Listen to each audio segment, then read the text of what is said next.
¿Qué tal, amigos y amigas de los medios comunitarios de Corap? Esperamos que estén teniendo una excelente mañana. Vamos a desarrollar en este momento la entrevista del día y para ello saludamos a nuestro invitado, el economista y analista político Aquiles Herbas. Así que lo saludamos de inmediato. Buen día, bienvenido.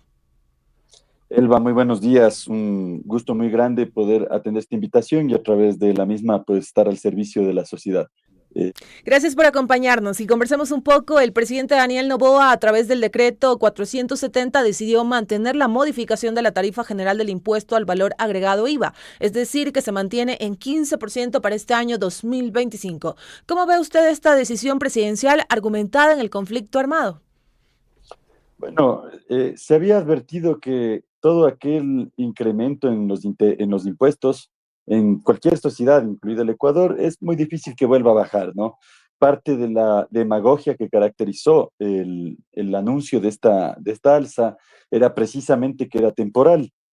Pero como podemos percatarnos, la temporalidad, más aún cuando ya trasciende los 6 primeros meses, se va convirtiendo en permanente. La medida sigue siendo para el carácter de cualquier analista que sepa del efecto real de la economía en regresiva, ¿no? No ha terminado percibiéndose el dinero, el recurso que había anunciado el gobierno, y más bien, muy por el contrario, se contrajo la economía y estamos con menor capacidad adquisitiva a nivel de quienes efectivamente sostenemos la vida y sostenemos la economía, que somos la ciudadanía. Entonces, lamentablemente es una raya más al tigre de las demagogias que plantea el gobierno en materia económica. Economista Herbas, y también consultarle a usted, el presidente Daniel Noboa, bueno, desde el gobierno se había señalado de que con el IVA se esperaba recaudar anualmente 1.306 millones de dólares con este incremento del 15%. Quizás si usted tiene el análisis que nos pueda compartir si se ha llegado a este objetivo que planteó inicialmente el gobierno nacional. No, mire, lejísimos. Si es que cualquier persona que pueda manejar esta información e ingresar a las páginas del SRI del Banco Central, sobre todo las del Banco Central, que son públicas, se va a poder percatar que, tal como lo habíamos anunciado algunas personas, del anuncio de más de $1.000 millones con cada 2 puntos porcentuales que se suele hacer en este gobierno y en otros sobre alzas del IVA, lo que termina resultando en la práctica es que ingresan menos de $500 millones y de hecho la economía pierde $1.000 millones porque se compran y venden menos de ese valor en el Producto Interno Bruto concreto. Entonces, por lo tanto, el anuncio que se había establecido de que se iba a tener mayor capacidad recaudatoria es falso.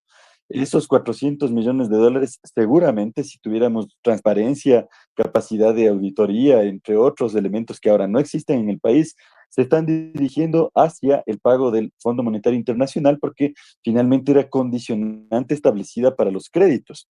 Entonces, el Ecuador en sí mismo no recibió nada, ni siquiera los $400 millones. Y si es que lo recibió, el gobierno nos tiene que explicar dónde, en qué partida presupuestaria de seguridad, de educación, de salud. No se ha subsanado problemas complejos como el tema de los hospitales, la deserción estudiantil y finalmente temas tan caóticos como la seguridad no han recibido nueva inversión pública. ¿Por qué? Porque no se cumplieron los $1.300 millones y los 400 que sí se recaudaron, estoy completamente seguro que están redirigidos hacia esta obligación acrediticia. Entonces, por lo tanto, los únicos que perdimos fuimos los ecuatorianos que tenemos fuera del mercado $1.000 millones ¿quiénes fueron los afectados? La capacidad productiva, las industrias, las pequeñas empresas, las medianas empresas, la economía formal e informal, las tiendas, las ferreterías, etcétera, etcétera, etcétera. ¿Y cómo podría ser este escenario para el 2025 teniendo en cuenta de que el IVA pues, se mantiene en este 15%, este escenario para los ecuatorianos? Mire, es el mismo, o sea, seguimos perdiendo $1.000 millones en la economía, ¿no? Es decir, voy a explicarlo un poco más pedagógicamente para quienes, digamos, nos están escuchando. Si usted le quita $2, ¿no? $2 a el normal nivel de consumo de cada $100 que usted tenía, esos $2 de una familia se van a convertir en $10. Si las dos personas de esa familia efectivamente tienen al menos la remuneración básica unificada, se van a convertir en $30. Si esa familia se une con las de su cuadra, entonces se van a convertir posiblemente en $3.000 a $5.000, según la zona en la que usted viva. Esos $3.000 a $5.000 solo de la cuadra de donde usted vive ya no se están comprando, ni en comida, ni en vestimenta, ni en turismo, ni en pagos de vivienda, y etcétera, etcétera, etcétera, vaya ahí en la escala de necesidades que tenemos los seres humanos. Si usted suma las dos cuadras, tenemos entonces entre 6.000 a 10.000 dólares. Si suma el barrio, usted ya más o menos se va dando cuenta cómo funciona la demanda agregada. O sea, ese es el sistema de funcionamiento de la demanda agregada. Cuando usted le sube impuestos indirectos a la gente compra menos. Y si compra menos, el que produce vende menos. Esa es la economía real, es el Producto Interno Bruto. Eso va a seguir pasando el 2025.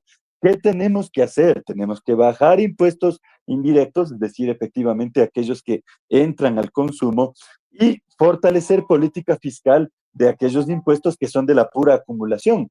El gobierno no lo va a hacer porque el gobierno persigue intereses de las estructuras económicas de este país que tienen tendencia a acumular y no a reinvertir en producción. Entonces, por lo tanto, el 225, con ese estilo de manejo de la economía, nosotros vamos a seguir teniendo contracción de la misma.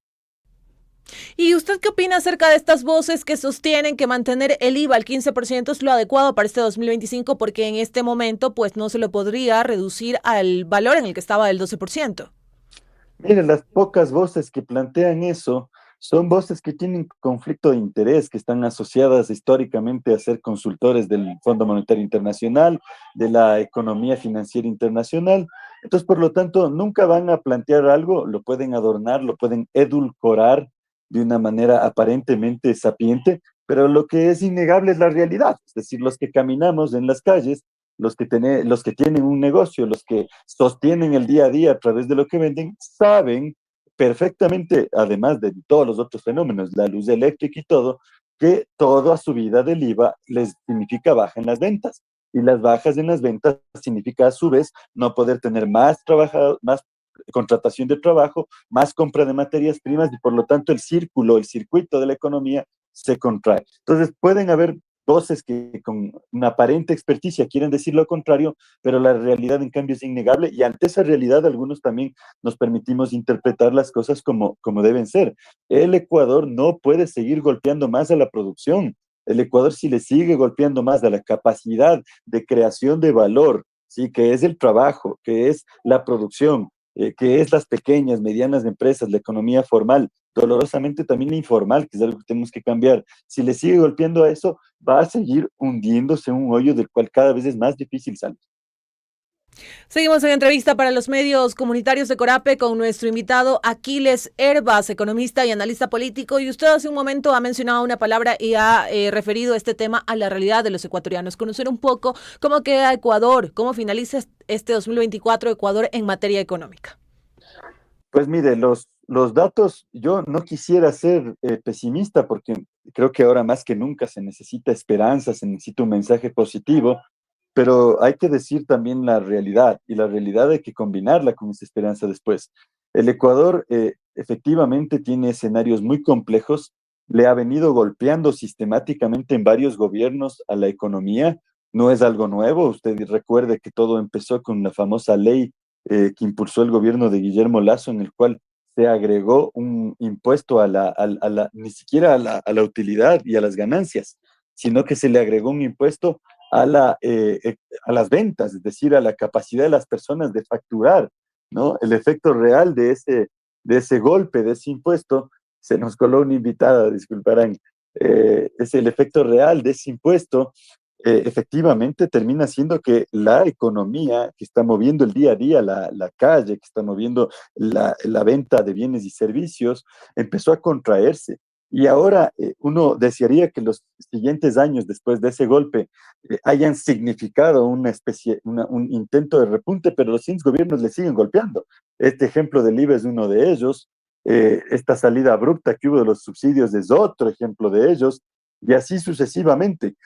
Creo que el 2025 va a tener que ser de una demanda seria para los candidatos, de todos nosotros, los que trabajamos y los que sostenemos la vida, de cuál es la posición concreta de las medidas concretas que van a tomar, porque no podemos aceptar discursos abstractos, ¿no? Es decir, vamos a hacer algo mejor para todos. No, bueno, ¿qué vas a hacer?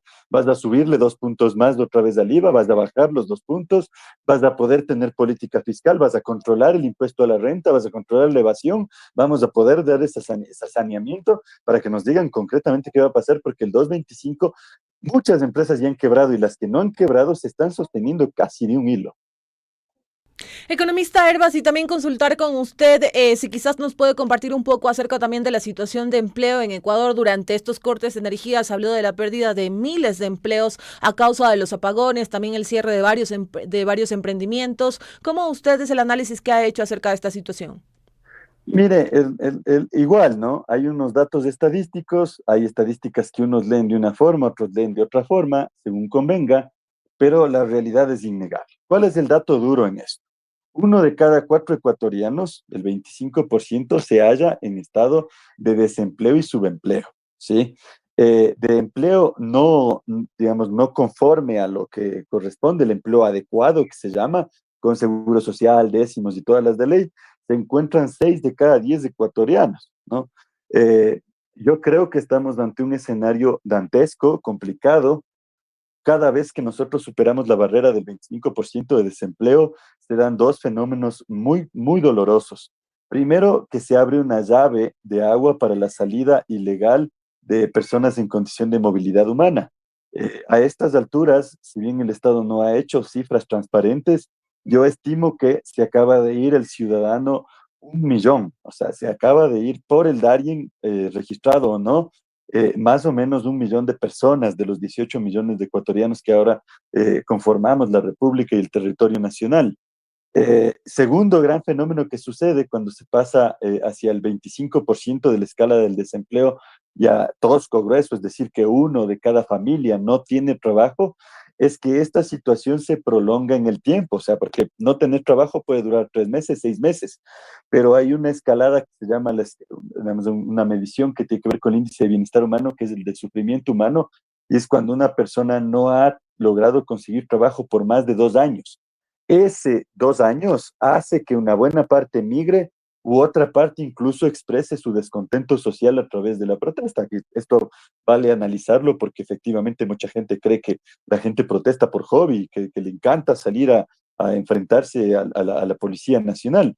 No, en la escala de sufrimiento humano, cuando un 25% de la población se sostiene por más de 2 años sin trabajo, es decir, se ha sostenido en los lazos de solidaridad, subsidiariedad de su familia u otros mecanismos de supervivencia, lo que termina pasando es que hay caos social, ¿sí? Entonces, el Ecuador, además de perder muchos seres humanos valiosos, profesionales y no, muchos jóvenes profesionales se han ido y se están yendo, también entra en escenarios de caos social, y esto hay que entenderlo no solo económicamente, sino sociológicamente. Y ese es un escenario con el que estamos entrando al 2025 sin lugar a dudas. Y ya en la parte final, para ir concluyendo esta entrevista, también usted hace un momento hacía referencia a esta contienda electoral de los candidatos presidenciales que deben de centrarse en propuestas concretas y decir qué es lo que van a hacer, pero también cómo lo van a hacer. Ya en la parte final, ¿cuáles son esos puntos que los candidatos deberían de centrarse y poner en su mesa de debate también para mejorar la economía del país? Pues mire, creo que la paleta de la economía en las ofertas de los planes de gobierno es muy amplia, pero yo la resumiría en tres cosas básicamente, ¿sí? Primero, efectivamente, ¿qué se va a hacer con la política fiscal? ¿Cuál va a ser la decisión de cara a la política fiscal, ¿no? Vamos a poder hacer, como todas las economías estables del mundo, una política fiscal que tome de aquellos que tienen excedentes impresionantes, no creíbles, cifras no imaginables para la mayoría de los comunes mortales, o se va a seguir tomando del bolsillo de la inmensa mayoría de personas empobrecidas y clases medias, medias bajas y trabajadoras de este país, incluso empresariales productivas, ¿no? Esa dicotomía tiene que ser claramente explicada por los candidatos, las candidatas. Segundo, es importante exigirle a estos, perdón el término, java y media de candidatos que tenemos, una respuesta extremadamente clara sobre la inyección de recursos en materia productiva, ¿sí? ¿Vamos a seguir pagando financiamientos o vamos a redirigir los recursos públicos a la movilización de recursos productivos? ¿No? Y tercero, y finalmente no menos importante, ¿qué tipo de reformas asociadas con la política social va a haber? El Ecuador tiene este es un tema que se nos va a quedar a medias, pero lo voy a dejar muy resumidito, la más grande oportunidad de toda su historia en tanto nación, ¿sí? Que es el post-COVID, y nosotros no la estamos aprovechando. Se llama política agroalimentaria, fomento del turismo, fomento de la economía cultural, economía logística, ¿sí? Pero todo está asociado también a la política social. Entonces, por lo tanto, vamos a hacer una gran reforma en esos sentidos de territorialidad y territorialidad productiva, o vamos a seguirle apostando a esta economía de dependencia. Esas tres cositas creo que hay que preguntarles en términos morochos y criollos a las casi más de 15 opciones que tenemos para el 2025. Perfecto, economista Herbas, gracias por su tiempo para los medios comunitarios de Corape, que tenga un excelente resto del día. El agradecido soy yo. Un abrazo inmenso, Elba, y a todos quienes nos escucharon. Cuídese mucho, un abrazo. Amigos y amigas, nos vamos a una pausa, sigan en sintonía de la Red Corape.